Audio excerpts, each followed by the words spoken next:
ನಮಸ್ಕಾರ ಸ್ನೇಹಿತರೆ, ಇವತ್ತಿನ ಈ ವಿಡಿಯೋದಲ್ಲಿ ನಾವು ನಿಮಗೆ ಬಹಳ ಆಸಕ್ತಿದಾಯಕ ವಿಷಯದ ಬಗ್ಗೆ ಚರ್ಚಿಸಲಿದ್ದೇವೆ. ಈ ವಿಡಿಯೋದಲ್ಲಿ ನಾವು ನಿಮಗೆ ನರ್ಸಿಂಗ್ ಕೋರ್ಸ್ ಸಂಬಂಧಿಸಿದ ಮಾಹಿತಿಯನ್ನು ನೀಡಲಿಕ್ಕೆ ಹೋಗ್ತಿದ್ದೀವಿ. ನಿಮಗೆ ನರ್ಸಿಂಗ್ ಅಥವಾ ನರ್ಸಿಂಗ್ ಕೋರ್ಸ್ಗೆ ಸಂಬಂಧಿಸಿದ ಯಾವುದೇ ಮಾಹಿತಿ ಬೇಕಾದರೆ ಅದಕ್ಕಾಗಿ ನೀವು ನಮ್ಮ ಈ ವಿಡಿಯೋವನ್ನು ಸಂಪೂರ್ಣವಾಗಿ ನೋಡಿ.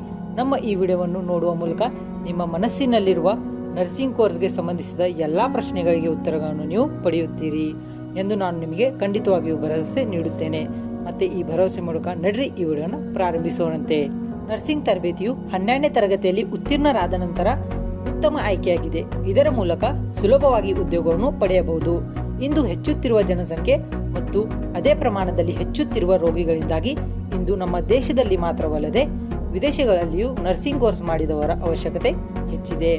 ನರ್ಸಿಂಗ್ ಕ್ಷೇತ್ರದಲ್ಲಿ ಸಾಕಷ್ಟು ಉದ್ಯೋಗಾವಕಾಶಗಳಿವೆ. ನರ್ಸಿಂಗ್ ಮಾಡಿದ ನಂತರ ನಮ್ಮ ದೇಶದಲ್ಲಿ ಮಾತ್ರವಲ್ಲದೆ ವಿದೇಶದಲ್ಲಿಯೂ ಉದ್ಯೋಗವನ್ನು ಪಡೆಯಬಹುದು. ಆದ್ದರಿಂದ 12ನೇ ತರಗತಿ ಉತ್ತೀರ್ಣರಾದ ನಂತರ ವೈದ್ಯಕೀಯ ಕ್ಷೇತ್ರದಲ್ಲಿ ಆಸಕ್ತಿ ಹೊಂದಿರುವ ಮತ್ತು ಸೇವಾ ಮನೋಭಾವನೆಯನ್ನು ಇಟ್ಟುಕೊಂಡು ಉದ್ಯೋಗ ಪಡೆಯ ಬಯಸುವ ವಿದ್ಯಾರ್ಥಿನಿಯರು ಹಾಗೂ ಬಾಲಕಿಯರು ನರ್ಸಿಂಗ್ ಅವರಿಗೆ ಸೂಕ್ತವಾದ ಆಯ್ಕೆಯಾಗಿದೆ. ಈಗ ನಾವು ನರ್ಸಿಂಗ್ ಎಂದರೇನು ಬಗ್ಗೆ ನೋಡೋಣ. ಸರಳವಾಗಿ ಹೇಳುವುದಾದರೆ ರೋಗಿಯ ಸೇವೆಯನ್ನು ಮಾಡುವವರನ್ನು ನರ್ಸ್ ಎಂದು ಕರೆಯಲಾಗುತ್ತದೆ. ನರ್ಸ್ ಮಗುವಿಗೆ ಅಥವಾ ರೋಗಿಗಳಿಗೆ ಕಾಳಜಿಯಿಂದ ಮತ್ತು ಪ್ರಾಮಾಣಿಕತೆಯಿಂದ ಸೇವೆ ಮಾಡುವಳು.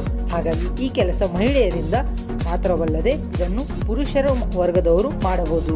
ಇಂದು ಪುರುಷರು ಸಹ ಈ ನರ್ಸಿಂಗ್ ಕೆಲಸದಲ್ಲಿ ಆಸಕ್ತಿ ವಹಿಸುತ್ತಿದ್ದಾರೆ. ಆದರೆ ಈ ಕ್ಷೇತ್ರದಲ್ಲಿ ಪುರುಷರು ತೀರಾ ಕಡಿಮೆಯಾಗಿ ಭಾಗವಹಿಸುವುದರಿಂದ ಮಹಿಳೆಯರು ಇದರಲ್ಲಿ ಹೆಚ್ಚಾಗಿ ಕಾಣಿಸುತ್ತಾರೆ. ಆದ್ದರಿಂದ ವೈದ್ಯಕೀಯ ಕ್ಷೇತ್ರದಲ್ಲಿ ಆಸಕ್ತಿಯುಳ್ಳ ಹಾಗೂ ಸೇವಾ ಮನೋಭಾವ ಹೊಂದಿರುವ ವಿದ್ಯಾರ್ಥಿನಿಯಿಂದ ಹಾಗೂ ಬಾಲಕಿಯರು ನರ್ಸಿಂಗ್ ತರಬೇತಿ ಪಡೆದು ಉತ್ತಮ ಉದ್ಯೋಗ ಪಡೆಯಬಹುದು. ಹಾಗೆ ನರ್ಸಿಂಗ್ ಕ್ಷೇತ್ರದಲ್ಲಿ ಕೆಲವು ವರ್ಗಗಳಿವೆ. ನರ್ಸ್ ಅವರ ಕಾರ್ಯವು ರೋಗಿಗಳಿಗೆ ಸೇವೆ ಸಲ್ಲಿಸುವುದು ಮತ್ತು ಆರೈಕೆ ಮಾಡುವುದು.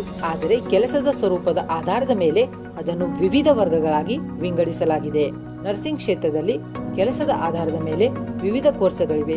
ವಿದ್ಯಾರ್ಥಿಗಳು ತಮ್ಮ ಅರ್ಹತೆ ಮತ್ತು ಆಸಕ್ತಿ ಆಧಾರದ ಮೇಲೆ ಯಾವುದೇ ಕೋರ್ಸ್ ಅನ್ನು ಆಯ್ಕೆ ಮಾಡಬಹುದು.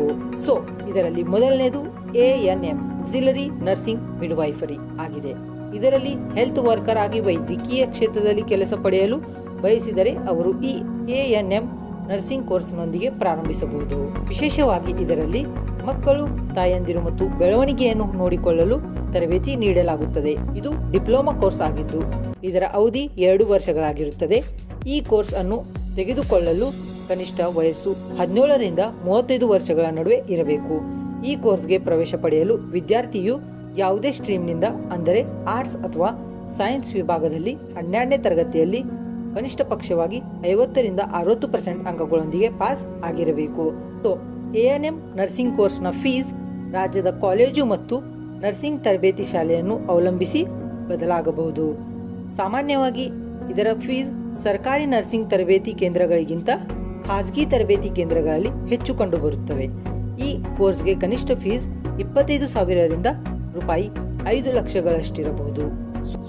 ಇದೆಲ್ಲವೂ ANM ಕೋರ್ಸ್ನ ಮಾಹಿತಿ ಆಗಿತ್ತು. ಈಗ ನಾವು GNM ಕೋರ್ಸ್ ಬಗ್ಗೆ ನೋಡೋಣ. ಇದು ನರ್ಸಿಂಗ್ ಕೋರ್ಸ್ನಲ್ಲಿ ಬರುವ 2ನೇ ಕೋರ್ಸ್ ಆಗಿರುತ್ತದೆ. ಈ ಕೋರ್ಸ್ ಅನ್ನು ಜನರಲ್ ನರ್ಸಿಂಗ್ ಅಂಡ್ ಮಿಡ್ವೈಫರಿ ಎಂದು ಕರೆಯಲಾಗುತ್ತದೆ. ಈ ಕೋರ್ಸ್ನ ಅವಧಿಯು 3 ವರ್ಷಗಳಾಗಿರುತ್ತದೆ. ಈ ಕೋರ್ಸ್ಗೆ ಪ್ರವೇಶ ಪಡೆಯಲು ಅಭ್ಯರ್ಥಿಯು ಫಿಸಿಕ್ಸ್, ಕೆಮಿಸ್ಟ್ರಿ ಮತ್ತು ಬಯಾಲಜಿ ವಿಷಯಗಳೊಂದಿಗೆ ಕನಿಷ್ಠ ಪಕ್ಷವಾಗಿ 50% ಅಂಕಗಳೊಂದಿಗೆ 12ನೇ ತರಗತಿಯಲ್ಲಿ ಉತ್ತೀರ್ಣರಾಗಿರಬೇಕು. ಅಭ್ಯರ್ಥಿಯು ವಯಸ್ಸು 17 ರಿಂದ 35 ವರ್ಷವಾಗಿರಬೇಕು. ಈ ಕೋರ್ಸ್ ಪೂರ್ಣಗೊಂಡ ನಂತರ ಅಭ್ಯರ್ಥಿಯು ಯಾವುದೇ ರಾಜ್ಯದ ನರ್ಸಿಂಗ್ ಕೌನ್ಸಿಲ್ನಲ್ಲಿ ನೋಂದಾಯಿಸಿಕೊಳ್ಳಬೇಕು. ಈ ಕೋರ್ಸ್ ಮುಗಿದ ನಂತರ ನೀವು ಸುಮ್ಮನೆ ಕುಳಿತುಕೊಳ್ಳಲು ಸಾಧ್ಯವಿಲ್ಲ, ಏಕೆಂದರೆ ನಿಮಗೆ ಉದ್ಯೋಗಾವಕಾಶಗಳು ಸಿಗುತ್ತವೆ. ನಿಮಗೆ ಜಾಬ್ ಸಿಕ್ಕ ಮೇಲೆ ನೀವು ಯಾವುದೇ ಆಸ್ಪತ್ರೆಯಲ್ಲಿ ಸ್ಟಾಫ್ ನರ್ಸ್ ಹುದ್ದೆಯಲ್ಲಿ ಕೆಲಸ ಪಡೆಯಬಹುದು. ಈ ಕೋರ್ಸ್ ಪೂರ್ಣಗೊಳಿಸಲು ಸರ್ಕಾರಿ ಸಂಸ್ಥೆಗಳಲ್ಲಿ ಅದರ ಶುಲ್ಕ ಸುಮಾರು 30,000 ರೂಪಾಯಿಗಳು ಮತ್ತು ಖಾಸಗಿ ಸಂಸ್ಥೆಗಳಲ್ಲಿ ಇದರ ಶುಲ್ಕ ಸುಮಾರು 1 ಲಕ್ಷ ರೂಪಾಯಿಗಳವರೆಗೆ ಇರುತ್ತದೆ. ಈಗ ನಾವು ಪ್ರಮುಖವಾದ b.sc ನರ್ಸಿಂಗ್ ಕೋರ್ಸ್ ಬಗ್ಗೆ ನೋಡೋಣ. ಇದರ full form bachelor of science ಆಗಿದೆ. ಇದು 12ನೇ ತರಗತಿ ಪಾಸಾದ ನಂತರ ಮಾಡುವ ಒಂದು 3 ವರ್ಷದ ಪದವಿ ಕೋರ್ಸ್ ಆಗಿರುತ್ತದೆ. ಈ ಕೋರ್ಸ್ಗೆ ಪ್ರವೇಶ ಪಡೆಯಲು ವಿದ್ಯಾರ್ಥಿಯು 12ನೇ ತರಗತಿಯಲ್ಲಿ ಕೆಮಿಸ್ಟ್ರಿ, ಫಿಸಿಕ್ಸ್ ಮತ್ತು ಬಯಾಲಜಿ ವಿಷಯಗಳೊಂದಿಗೆ ಕನಿಷ್ಠ ಪಕ್ಷವಾಗಿ 50% ಅಂಕಗಳೊಂದಿಗೆ ಉತ್ತೀರ್ಣರಾಗಿರಬೇಕು. b.sc ನರ್ಸಿಂಗ್ ಕೋರ್ಸ್ನ ಶುಲ್ಕ ಸುಮಾರು 18,000 ರಿಂದ 60,000ವರೆಗೆ ಇರುತ್ತದೆ. ಕೆಲವು ವಿಶ್ವವಿದ್ಯಾನಿಲಯಗಳು ಇದಕ್ಕೆ ಸಂಬಂಧಿಸಿದಂತೆ ಪ್ರವೇಶ ಪರೀಕ್ಷೆಗಳು ನಡೆಸುತ್ತವೆ.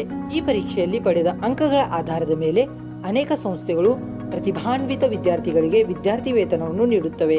ವಿದ್ಯಾರ್ಥಿ ವೇತನದ ಮೊತ್ತ ಮತ್ತು ಅವಧಿಯು ರಾಜ್ಯದಿಂದ ರಾಜ್ಯಕ್ಕೆ ಮತ್ತು ಸಂಸ್ಥೆಯಿಂದ ಸಂಸ್ಥೆಗೆ ಬದಲಾಗುತ್ತದೆ. b.sc ನರ್ಸಿಂಗ್ ಕೋರ್ಸ್ ಮಾಡಿದ ನಂತರ ಯಾವುದೇ ಆಸ್ಪತ್ರೆಯಲ್ಲಿ ಸ್ಟಾಫ್ ನರ್ಸ್ ಹುದ್ದೆಯಲ್ಲಿ ಉತ್ತಮ ಸಂಬಳದ ಕೆಲಸವನ್ನು ಪಡೆಯಬಹುದು. ಅಲ್ಲಿ ಅಭ್ಯರ್ಥಿಯು ರೋಗಿಗಳನ್ನು ನೋಡಿಕೊಳ್ಳಬೇಕು. ಕಾಲಕಾಲಕ್ಕೆ ರೋಗಿಗಳಿಗೆ ವೈದ್ಯರ ಸೂಚನೆಯಂತೆ ಔಷಧಿಗಳನ್ನು ನೀಡಿ ಮತ್ತು ವೈದ್ಯರ ಕೆಲಸದಲ್ಲಿ ಸಹಾಯ ಮಾಡುವುದು. b.sc ನರ್ಸಿಂಗ್ ಮಾಡಿದ ನಂತರ ನೀವು ಯಾವುದೇ ಸರ್ಕಾರಿ ಮತ್ತು ಖಾಸಗಿ ಆಸ್ಪತ್ರೆಯಲ್ಲಿ ಕೆಲಸ ಪಡೆಯಬಹುದಾಗಿದೆ. ಇದರಲ್ಲಿ ವೇತನ 20,000 ನಿಂದ 72,000ವರೆಗೆ ಇರುತ್ತದೆ. ಇದು ನೀವು ಯಾವ ಆಸ್ಪತ್ರೆಯಲ್ಲಿ ಕೆಲಸ ಮಾಡುತ್ತಿದ್ದೀರಿ ಎನ್ನುವುದರ ಬಗ್ಗೆ ಅವಲಂಬಿತವಾಗಿರುತ್ತದೆ. ನರ್ಸಿಂಗ್ ನಲ್ಲಿ ನಿಮ್ಮ ಆಸಕ್ತಿಯನ್ವಯ ಈ ಕೆಲವು ಪ್ರಮುಖವಾದ ಕ್ಷೇತ್ರಗಳಲ್ಲಿ ಉದ್ಯೋಗಾವಕಾಶವನ್ನು ಪಡೆಯಬಹುದು. ಸರ್ಕಾರಿ ಮತ್ತು ಖಾಸಗಿ ಆಸ್ಪತ್ರೆಗಳಲ್ಲಿ, ನರ್ಸಿಂಗ್ ಹೋಮ್ಗಳು ಮತ್ತು ಖಾಸಗಿ ಚಿಕಿತ್ಸಾಲಯಗಳಲ್ಲಿ, ರಕ್ಷಣಾ ಇಲಾಖೆಗಳಲ್ಲಿ, ಆರೋಗ್ಯ ಇಲಾಖೆಗಳಲ್ಲಿ ಮತ್ತು ಕೊನೆಯದಾಗಿ ರೈಲ್ವೆ ಇಲಾಖೆಗಳಲ್ಲಿ ನರ್ಸಿಂಗ್ ಉದ್ಯೋಗವನ್ನು ಪಡೆಯಬಹುದಾಗಿದೆ. ಸೊ ನೀವು ಏನಾದರೂ ನರ್ಸಿಂಗ್ ಕೋರ್ಸನ್ನು ಟಾಪ್ ಕಾಲೇಜಿನಿಂದ ಮಾಡಬೇಕಾದರೆ ನಾವು ನಿಮಗೆ ಟಾಪ್ 5 ಕಾಲೇಜ್ಗಳನ್ನು ಹೇಳಲಿಕ್ಕೆ ಹೋಗ್ತಾ ಇದ್ದೀವಿ.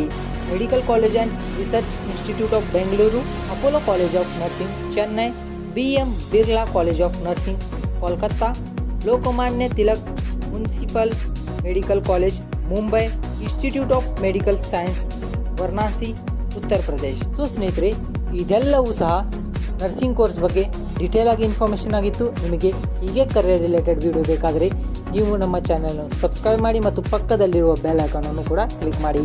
ಈ ವಿಡಿಯೋನ ಲೈಕ್ ಮಾಡಿ ಮತ್ತು ನಿಮಗೆ ಯಾವುದಾದ್ರೂ ಸ್ನೇಹಿತರಿಗೆ ಈ ವಿಡಿಯೋ ಶೇರ್ ಮಾಡಲಿಕ್ಕೆ ಇಚ್ಛಿಸಿದರೆ ಪ್ಲೀಸ್ ಈ ವಿಡಿಯೋನ ಖಂಡಿತವಾಗಿಯೂ ಶೇರ್ ಮಾಡಿ.